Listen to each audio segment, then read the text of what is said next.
भारत में अलग अलग धर्मों के लोग रहते हैं, जिसका आधार अलग अलग नस्लों का तो होना बिल्कुल नहीं है, बल्कि यह एक धार्मिक विभाजन है। मुख्य प्रश्न यह है कि जो मुसलमान है वह मुसलमान क्यों है, जो ईसाई है वह ईसाई क्यों है, जो बौद्ध है वह बौद्ध क्यों है, जो हिंदू है वह हिंदू क्यों है। यदि हम किसी मुसलमान से पूछे तो उसका जवाब होगा कि वह इस्लाम में विश्वास करता है, इसलिए वह मुसलमान है।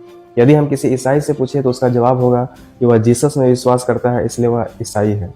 और यदि हम किसी बौद्ध धर्म के लोगों से पूछे तो उसका जवाब होगा कि वह महात्मा बुद्ध का अनुयायी है, इसलिए वह बौद्ध है।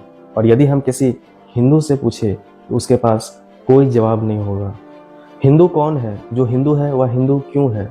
यदि कोई हिंदू कहता है कि वह हिंदू इसलिए है क्योंकि वह उसी देव की पूजा करता है जिसकी हिंदू समाज करता है, तो उसका यह जवाब भी गलत होगा, क्योंकि हिंदू किसी एक ही देव के उपासक नहीं रहे हैं। कुछ हिंदू एकेश्वरवादी है, तो कुछ बहुदेववादी है, तो कुछ सर्वेश्वरवादी है। अब जो एकेश्वरवादी है उनमें भी एक मत नहीं है। कुछ शिव की पूजा करते हैं, जैसे लिंगायत समुदाय, ये लोग सिर्फ शिव की पूजा करते हैं। तो कोई सिर्फ कृष्ण की पूजा करते हैं, जैसे गौड़ी वैष्णव, ये लोग सिर्फ कृष्ण की पूजा करते हैं। तो कुछ लोग नर भगवानों की पूजा नहीं करते, बल्कि वे देवी की पूजा करते हैं, जैसे शाक्त संप्रदाय, ये लोग सिर्फ देवियों को पूजते हैं।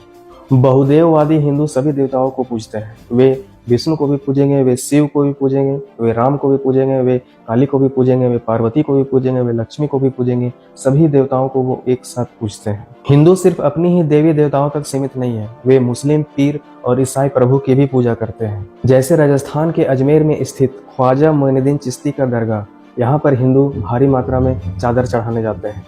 पंजाब का सखी सरवर, इस दरगाह पर भारी मात्रा में हिंदू पूजने जाते हैं। बम्बई के बांद्रा के पास माउंट मौली, जो कि एक ईसाई तीर्थ स्थल है, वहाँ भारी मात्रा में हिंदू पूजा करने जाते हैं। यानी कि हिंदू में आस्था को लेकर एक मत है ही नहीं, यहाँ तक कि वेदों में भी आस्था को लेकर एक मत नहीं है। अब यदि कोई हिंदू कहता है कि वह इसलिए हिंदू है क्योंकि वह हिंदुओं के रीति रिवाज को मानता है, तो उसका यह उत्तर भी सही नहीं हो सकता, क्योंकि सभी हिंदुओं का रीति रिवाज समान है ही नहीं। उत्तर भारत में जहाँ सपिन गोत्र यानी कि नज़दीकी रिश्तेदारों में विवाह करना गलत माना जाता है, वहीं दक्षिण भारत में मामा भांजी, ममेरे फुफेरे, भाई बहनों के बीच शादी करना आम बात है। अब यदि कोई हिंदू कहता है कि वह जाति प्रथा को मानता है इसलिए वह हिंदू है, तो उसका यह उत्तर भी पूरी तरह से सही नहीं हो सकता।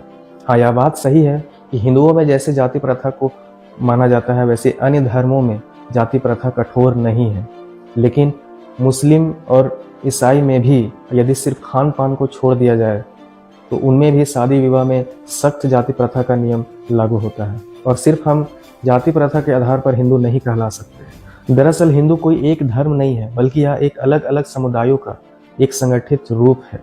हिंदू नाम मूल रूप से भारतीय नहीं है, बल्कि यह एक विदेशी नाम है।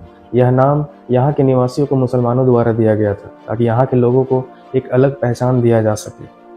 मुसलमानों के भारत आने से पहले किसी भी प्राचीन संस्कृत ग्रंथ में हिंदू नाम का कोई उल्लेख नहीं मिलता है। उस समय भारत के लोगों को एक कॉमन नेम, एक साझा नाम की जरूरत ही नहीं थी, क्योंकि वे लोग अपने आप को एक संगठित धर्म या संगठित समुदाय के रूप में नहीं देखते थे। वे सब अलग अलग समुदायों में बटे हुए थे।